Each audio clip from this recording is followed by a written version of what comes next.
आजकल की जो बच्चियाँ होती है ना, वो क्या करती है, पूरा वो पार्लर में जाती है, फिर हेयर स्ट्रेटनिंग हेयर कर्लिंग वो सब कराती है, फिर बोलती है कि मैं गंजी हो गई।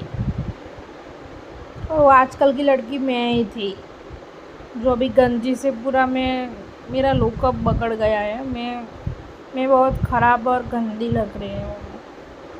मेरी तो आप सबसे यही रिक्वेस्ट है कि ऐसा ये क्या बोलते हैं, टकला તમારો ટકલું નહીં થવાનું, બરાબર? વાળ જેવા છે એવા સારા રાખો બોલ.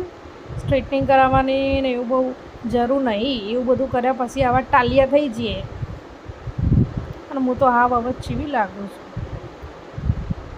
સારું હેડો તા ભલું કરજો તમારું પાર્લરવાળીઓનું.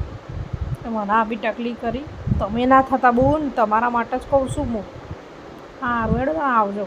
મારી ઇન્ફોર્મેશન તમને સહી લાગી હોય તો, અને જે ટાલિયા થઈ ગયા હોય અથવા વાળ ખરવાના ચાલુ થઈ ગયા હોય એ લોકો આ ચેનલને લાઈક શેર અને સબસ્ક્રાઈબ કરી દેજો. કે જો બેન કલરમાંથી ઊંચી આવે, આ બધું કરવાની જરૂર નહીં. એના કરતાં માથામાં તેલ નાખ, તે વાળ મોટા થાય ને લોબા થાય, ટકલું ના થવું હોય તો. સારું હેડો આવજો. ટાટા.